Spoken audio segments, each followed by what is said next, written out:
back to Baking with Love. I'm Carolyn Stella, aka Stella, here in the PEG TV kitchen studio. And today I'd like to share with you a very special cookie recipe. I think most people would agree. December is probably the busiest cookie baking month of the year. And me and this recipe go way back. So it wasn't one that my grandma or my mom used to make when I was a kid, but it was one that my friend's mom used to make. And when I was a junior in high school, I asked her for her recipe. And here it is. Back in the olden days, we won't say how long ago I was in high school, but people used to write out recipes by hand in script. Nowadays, it would probably be a screenshot and a text, but it's on this nice Merry Christmas paper, and it's signed with love. So what better cookie to make on Baking with Love for our December episode? The cookie's name is Empires. Have you heard of Empires before? They're also known as Empire Biscuits because it's a Scottish recipe, and in Scotland and England, a lot of times cookies are called biscuits. It's a Scottish shortbread sandwich cookie. Now you might think, what is someone with an Italian name like Stella doing showing you how to make a Scottish shortbread cookie? Well, it's shortbread, and I'm short. No, actually, when a recipe is called short, it means it has a high proportion of shortening or fat versus flour and sugar. A traditional Scottish shortbread has 1 part sugar, 2 parts shortening, and 3 parts flour. And that's exactly what the Empire's recipe has. So what's our shortening? Butter. Let's talk about butter for a second. Can you guess the #1 butter-consuming country in the world? A lot of people guess France because they're known for their buttery and rich cuisine. It's a good guess, but it's not #1. A lot of other people guess India because India cooks with a lot of clarified butter called ghee. You're getting warmer. The #1 butter-consuming country per person per year, based on a 2021 study, I don't have my map this episode, but I have this lovely bar graph, is New Zealand. People in New Zealand consume 14 pounds of butter per person per year. It's crazy, right? India came in 3rd with 10 pounds per person. The whole EU, including France, came in 4th with 9.5 pounds. Our neighbors to the north, Canada, came in 6th with 8.5 pounds, and the good old US of A came in 7th with 6.5 pounds of butter per person per year. So let's think about that. A pound of butter is 4 sticks. 6.5 pounds of butter is 26 sticks. There's 52 weeks in a year. That means people on average in America eat 1 stick of butter every 2 weeks, which turns out to be a little over 1 tablespoon of butter per day. Now, I'm a little low on that average, but I'm sure there's a lot of people picking up my slack. And butter used to get a bad rap, but studies now show that it's really not that bad eaten in moderation, and it's probably better for you because it's an all-natural product versus a lot of butter substitutes made with chemicals and additives and preservatives. So I say, bring butter back, and we're going to use it for our Empire recipe today. A couple other fun butter facts. 1/3 of all the milk produced in the world is used to make butter. And it takes 20 pints of milk to make 1 pound of butter, which reminds me of one of our Vermont statistics that a lot of people know. It takes 40 gallons of sap to make 1 gallon of our delicious Vermont natural maple syrup. Let's get back to butter. We're going to start our recipe with a 1/2 pound or 2 sticks of butter at room temperature. Now, that's the most important thing, that you start at room temperature. Some recipes say use salted butter for Scottish shortbread. Some people say use unsalted, but add a pinch of salt. My recipe did not say, it just said butter at room temperature. So that's what we've got, and I'm not going to add any salt. A 1/2 cup of sugar. And we're going to mix these up and cream them together, and we want to get them kind of light and fluffy and creamy. So just think about it. I've had this since high school. It's lived with me when I went to college in Pennsylvania, when I lived in Maryland, California, New Jersey, and now Vermont. So it's a pretty special recipe. My friend's mom passed away in 2015, but I know she's looking down and smiling on this episode today. So thank you, June Carbone. I know the recipe by heart, but I still like to have it with me when I bake. All right, so that's our nice creamy butter and sugar. Now we've got 2 1/4 cups of all-purpose flour sifted. So for the sake of time, I sifted it before the show, and we're going to add it in about 3 additions. So don't put it in too quick, and give it a good mix. So that's addition 1. It's going to look pretty crumbly, and that's okay. That's one of the things about a short recipe, and that's one of the characteristics of a good shortbread. Crumbly texture and buttery flavor. Okay, so now our second addition, we're still mixing.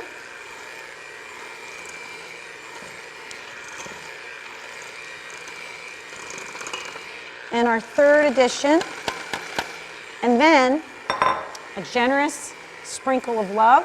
Don't forget the love, especially at the holiday time. In fact, you can put in a little extra for the holidays. People will taste it. So that's it. Those are all our ingredients. It's a pretty simple ingredient list. And you want to get it till it starts to come together. You don't want to overmix because you don't want it to get tough. You want our texture to be nice and crumbly and tender. These are pretty tender cookies. That looks good. If you need to, you can scrape down the sides. I don't even know if we have to. That looks perfect. Turn off our mixer, and just for safety's sake, I'm going to pull the plug. So some people might go right to roll out the cookies at this point, but I'm going to, for the sake of handling, it's a little sticky, so I'm going to use my hands to make this into a ball of dough and then divide it in half and refrigerate it for a little bit. That'll make it easier to roll out, especially if you're new to rolling cookie dough. So we'll just give it a little squeeze and it comes together nicely, and then divide it in 2. Now this recipe is on our website, so check out the Peg TV website for the recipe, and it can easily be doubled. So if you have a lot of cookies to make this time of year, feel free to double it. The recipe, as I'm making it, will make about 2 dozen sandwich cookies, which is about 50 cookies, but again, if you need more, and that depends on how big you make them and the thickness that you roll them out. So you can make more or less as needed for all your holiday get-togethers. Maybe you do cookie swaps. All right, so we've got our second ball, and sometimes it helps to kind of make it more into a rectangular shape. Any crumbs you can just press in. And we're going to chill this for a little bit. So I'm just going to wrap it in plastic wrap, give it a little press, and pop it in the fridge. Now, again, if you'd like to roll it, you can, but you usually have to add some flour. And we don't want too much flour because we want that ratio that I mentioned of 1, 2, 3, sugar, shortening, and flour. As luck would have it, I have a refrigerated bit of dough here, and we're going to continue our recipe with the rolling. Now, some of my friends say if you can't just plop a spoonful of cookie dough on a baking sheet and pop it in the oven, it's too much work for them. But I really, this is a few extra steps, but I really recommend you give this recipe a try. You won't be disappointed. So as I mentioned, I'm short. So I'm going to use a step stool. This countertop is a little higher than where I bake at home on my kitchen table. So I'm going to step up to get a little leverage on my rolling pin. So instead of using a floured surface, I'm using 2 pieces of wax paper. That'll help you move the dough, even flip the dough, and prevent it from sticking. You're welcome to also use parchment for this. And you're going to just try to start moving the dough outward, and even pressure. You want to try to make it about 1/4 inch thickness for these cookies. And again, you just kind of press and roll, and being up a little bit helps. Give it a spin. It might crack on the edges a little, that's okay. You get it going and it'll start to soften up. But again, the fridge makes it a little less messy, and if you're new to rolling out dough, I recommend it. And you keep going around from the middle, kind of press, see it starting to spread, and you want to get it to about 1/4 inch.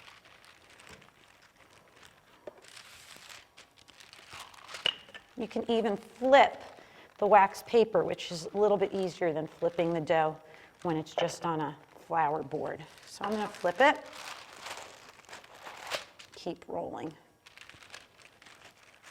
And remember, this is only half of our recipe. And you can also double it, as I mentioned. All right, now I think I'd like to show you cutting our cookies. Roll it, and then remove one layer of wax paper. A little thick there. Traditional Empires are made round, either with a smooth or scalloped edge, but it is the holiday time of year, so if you wanted to make a different shape, feel free, be creative. So if you don't have a round cookie cutter, you can use the rim of a glass, so I'll demonstrate that. Sometimes the cookie will stay down on the board, and sometimes it'll lift up with your cutter. So that's a nice cookie made with the rim of a glass. They're a little bit bigger, so I'm going to go to my 1 3/4 inch smooth edge cookie cutter and just go all the way around this dough. There's one that popped up, and that's the partner to the bigger one. They're going to be pairs, so if they do. Now, because this dough has been chilled, you can put these cookies a little closer to one another on the tray because they're really not going to spread much, which is nice. You can get a lot of cookies on a tray, and I only put one tray in the oven at a time, so a lot of cookies on a tray will save time. And continue around wherever you have room to make a circle without a crack. Like that. All right, so you can use your hand or you can transfer your dough. These scraps are going to be used in just a sec, as I will show you, but you can get those out of the way and transfer your dough to your cookie sheet, like so. And then you're just going to bunch up the dough that's left. I'll put that with its partner over here, the one with the cup, the glass. And you're going to roll it again. It gets a little bit easier each time as the dough gets worked. But this time, I'd like to show you a variation. You know me and my variations. So we're going to just ball this back up, get all the crumbs, and put the wax paper back on top. And I'm going to show you how to use the same cookie dough to make a Linzer cookie. So we'll put that on top. Get back on my step stool, short girl making shortbread, and we're going to roll it out again. Now, Linzer cookies are a little bit different in that the top cookie has a window. And it could be a round window, it could be a rectangle window. I'm going to make heart windows because this is baking with love, and I think that hearts would look great on any holiday Christmas cookie platter, but it also might give you an idea for Valentine's Day. So, a little early thinking about cookies for February. So we're going to take off the wax paper again. I'm going to get my heart cookie cutter, and I'm going to do a couple of bottoms, the solid ones, and a couple of tops with the window cut out. So we've got our hearts. That one missed a little bit, so we've got to just patch it up like so. It was a broken heart, but we fixed it. Okay. We're going to take our smaller cookie cutter, and in two of these, the tops, we're going to just make a window, and then we will transfer these to our baking sheet. And you can either bake the hearts as little shortbreads, or you can incorporate them back into your scraps and roll them out next time. So now we've got our potential Linzer cookies, which are also a delicious cookie and a little bit different top. And again, you can make these a little closer to one another because they do not spread. So I'm going to move these hearts up here, move that heart here, and you would continue rolling until you used all your dough, and then of course you've got your other portion of dough in the fridge. So I'm going to leave it at that, and we're going to get this tray into the oven. But before we do, another little trick is poking each cookie with a fork. This is a little vent that helps the cookies not puff up and lets steam escape, because again, we want that nice crumbly shortbread texture. If you've eaten Scottish shortbreads before, you've probably seen little holes in them, and now you know why. And we're going to poke each one. You won't see them when we're done making our cookies. And we're going to put this in a 300-degree oven, preheated oven, in the middle rack for about 22 to 24 minutes. I know it's lower and takes a little bit longer than some of your other cookies, but again, good things come to those who wait. So we're going to bake them slow, and we don't want them to brown. We just want them to get a little golden.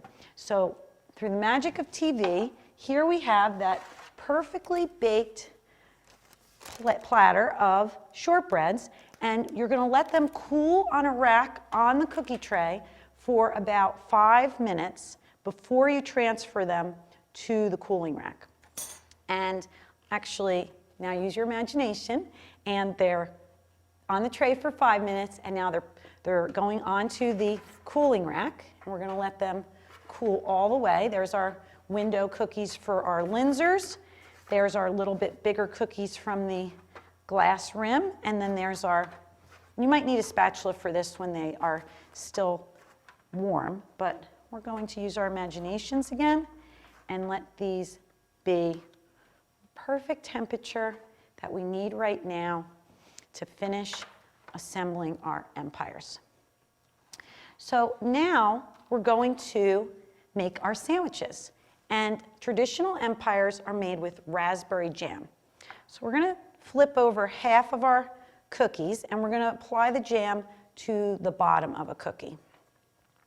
Now, you want enough, not too much because you don't want it to ooze out, and not too little because you want to get that nice tart raspberry flavor with each buttery bite.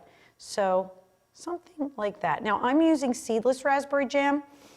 You can use seeds, you can use strawberry, apricot, blackberry, even fig. You can, again, use your imagination, but this is traditional Empire with raspberry.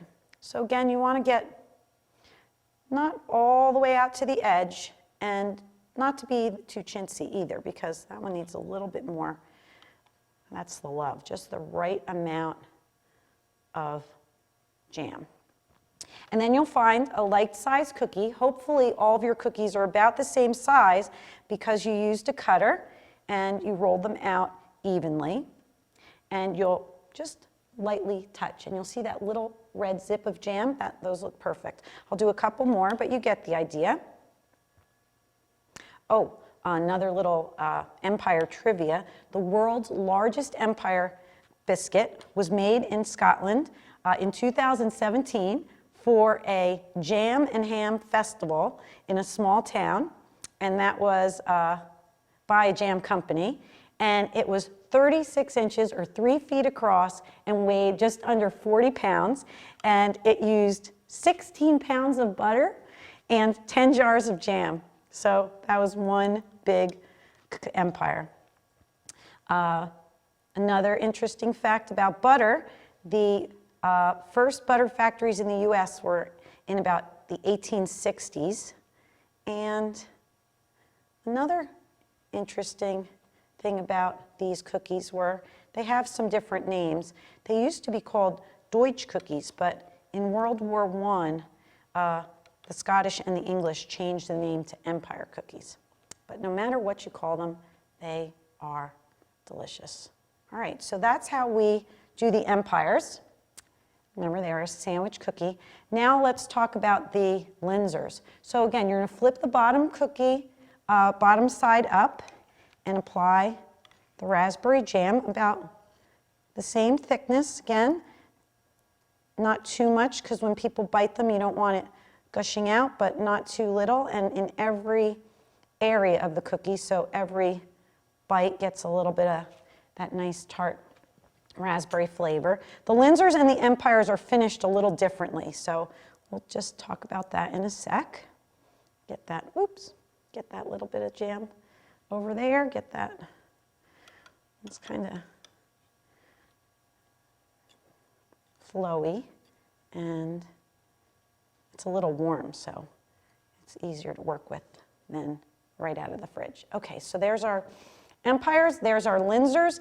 Now let's do our top. So for our Linzer cookies, for our Empire cookies, we're going to use confectionery sugar and a splash of milk.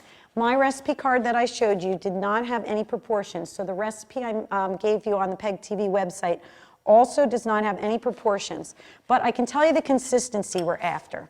So I did sift this confectionery sugar before the show, so there's no lumps, and you're going to just add a splash of milk and then mix everything together and see. You want it to be kind of the consistency of white glue, not too runny, definitely not lumpy, and not too thick.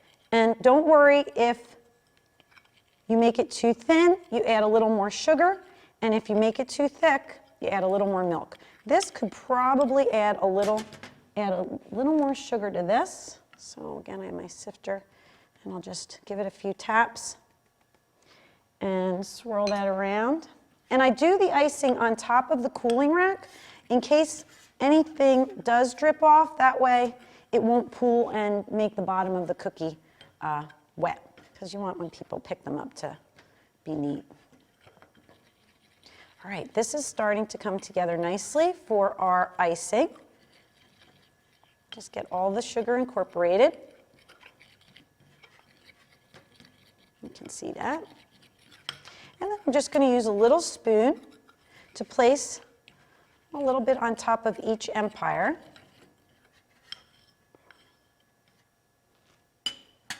And swirl it to the edge. So that looks good. You don't want to get it all the way to the edge because, again, some may drip off, but you want it to have a little rim of cookie. And we'll just do a couple so you get the idea. And then the traditional topping for an Empire is a half of a glacé cherry. I already cut these in half. Sometimes they're called holiday fruit this time of year. Some people also use maraschino cherries. But I've only used these kinds. This is what's in my recipe. And that's going to be our trim. So we're going to go around, not quite to the edge of each cookie with our icing. And this icing has to set. So again, another lesson in patience with these cookies. First you have to chill the dough a little bit, and now you have to wait for the icing to set up. But again, they are definitely worth the wait. Get a couple more cherries for our tops. Whoop, they keep flipping over. That's okay. Just give them a gentle press. There.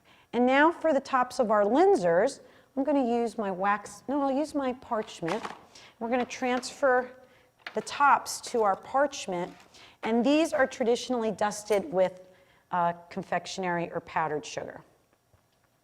So we'll give them a nice coating, and then we'll top our bottom hearts with the raspberry jam, with our top hearts with the confectionery sugar. And again, just give them a little press and let them set. And I'll just do this bigger one that I did with the glass. We'll put the jam on it, and we'll put the icing on it and a cherry. So this one has a little bit bigger surface area, and again, depending on the size of your cookie will depend on your yield. This recipe cut to the 1 3/4 inch should make about 2 dozen sandwich cookies. Now again, we talked about the Linzer cookie being a variation. If you want to have a little variety on your cookie platter, if you're making all Linzers, you can also do a little variation of color. And I'll show you that in just a sec. So that cookie looks good. We'll move this tray of sugar over. We'll get another cherry to top our bigger cookie. and I'll show you our variations. So these need to set, but here we have our Linzers all set, and to these I added a little green sprinkle of sugar when they were setting up. To these I added a little green food gel to the icing, and I got the red and the green and the white, and you can make a variety like that. And then once our Linzers are set up, we have our Linzers with our little hearts. We'll put a couple more hearts on there because, again, it's the holiday season, and we're all about the love on this show. And there you have traditional Scottish shortbread Empire cookies and Linzer cookies. So I'd like to wish you and your family a very happy, healthy holiday season filled with love. Thanks for watching. Hope to see you next time on Baking with Love.